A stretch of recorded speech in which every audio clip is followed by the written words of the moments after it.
He has 14 group chats. He can name 3 people in them he'd call if he were in the hospital. That's the gap. 14 threads, 3 calls. Somewhere between 2014 and now, the group chat replaced the friendship, not as a metaphor, as a literal substitution. You open the app, you see 40 unread messages, and you feel connected. You close the app. Nothing changed. He scrolls through one now. College boys, last real message. A birthday. Before that, a meme. Before that, another meme. Nobody in this chat has asked him a direct question in 11 months. He is not lonely, technically. He is surrounded, just not by people who know what's actually going on with him. Check the other threads while we're at it. Fantasy League 2026. Active daily, entirely about a football roster. Work wives, mostly gifts. Family not mom. Logistics for a cousin's wedding. 14 chats, and if you added up every message in all of them from the last month, you'd find maybe 4 that asked him how he was doing and actually waited for the answer. This is where it gets specific. Researchers tracking American social life found something that sounds small until you sit with it. Adults spent about 6.5 hours a week with friends back in 2014, by 2019, before anything else happened to the world. That number had dropped to 4 hours. A third of it, gone, quietly, while nobody declared a friendship recession out loud. Meanwhile, the average American now reports somewhere around 3 to 4 close friends. Not acquaintances, not we've met, close ones. And the share of people who say they have 0 close friends has quadrupled since 1990. Here's the part that doesn't fit the story you'd expect. Almost all of it happened while people were, by every visible metric, more in touch than ever. 93% of people say they're in a group chat they check at least once a week. 90% say it makes them feel more connected. Feel is doing a lot of work in that sentence. A group chat gives you the sensation of maintenance without the mechanics of it. You laugh at a meme. You drop a thumbs up. The notification badge clears, and your brain logs it as I did the friendship thing today. It didn't ask you how you're actually doing. You didn't have to say. Compare that to a phone call. A phone call requires you to be present for 45 straight minutes with no meme to hide behind. Nobody's making 45-minute calls anymore. Think about the last time your phone rang with a name you actually wanted to see. Not a delivery notification, not a spam risk warning. A person. When was that? He tried once. Called an old roommate. 30 seconds of, oh hey, what's up? Is everything okay? The tone people use when a call itself is now alarming. Not hello. Is everything okay? Because nobody calls unless something's wrong. So he texted instead. Texted into the group chat, where 14 people saw it and 2 reacted with a laughing emoji. There's a second thing happening underneath this, and it's less about time and more about design. A one-on-one friendship has stakes. If you go quiet on one person, they notice, and it costs something. A group chat has no stakes for any individual. If he disappears from college boys for 6 months, the chat doesn't die. It just continues without him, and he can rejoin any time like nothing happened. That's not friendship. That's a group project where nobody's grade depends on anybody else showing up.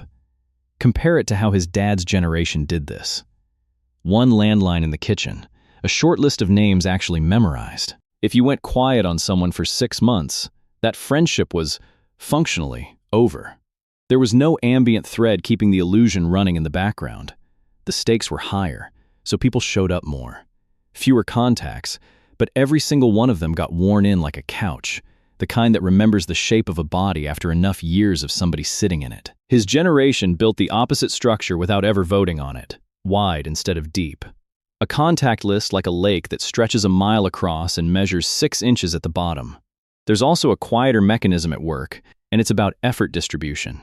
In a one-on-one friendship, if you don't reach out, the silence is entirely yours to own. In a group chat, the silence gets diffused across everyone. Nobody checked in on him this week, but nobody feels responsible for that, because surely one of the other 13 people did. That's the bystander effect, just wearing a group chat icon instead of a crowd on a sidewalk. Everyone assumes someone else is doing the actual work of the friendship. Nobody is. And the group chat format actively works against depth. Nearly 40% of adults say some of their friendships now exist entirely online, meaning the entire relationship is built out of the same tools you'd use to plan a birthday party. Jokes, reactions, logistics. Not one format built for the sentence, "I think my marriage is falling apart," or "I got let go today." Try typing that into a chat with 14 people in it. You don't. You sit with it, alone, in a chat with 14 people. Call it maintenance theater. You maintain the appearance of a relationship, the reactions, the memes, the lol, without maintaining the substance of it. The relationship looks alive on a screen the same way a taxidermy deer looks alive in a cabin. Technically still there, not doing anything a deer does. And group chats are mathematically built to make this worse, not better. Add a third person to any two-person conversation and something shifts. Someone becomes the audience instead of the participant. Jokes start getting written for the room instead of said to the person. Ask anyone who's watched a three-way group chat implode. Someone always ends up feeling like the punchline nobody warned them about. Now multiply that by 14 people, and you get a room where nobody's really talking to anybody. They're all just performing still here at each other. Here's the callback, because this is where it started.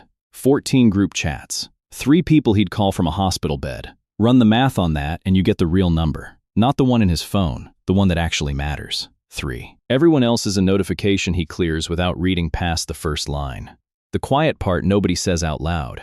Having more chats didn't make him less alone. It just made the aloneness harder to notice, because it's dressed up as 40 unread messages and a green dot that says someone's online. There's a strange kind of grief in this that doesn't get a funeral. Nobody sits him down and says the friendship is over. It just thins out, one unanswered, "We should catch up at a time," until one day he realizes the group chat has more information about his life than any single person in it does.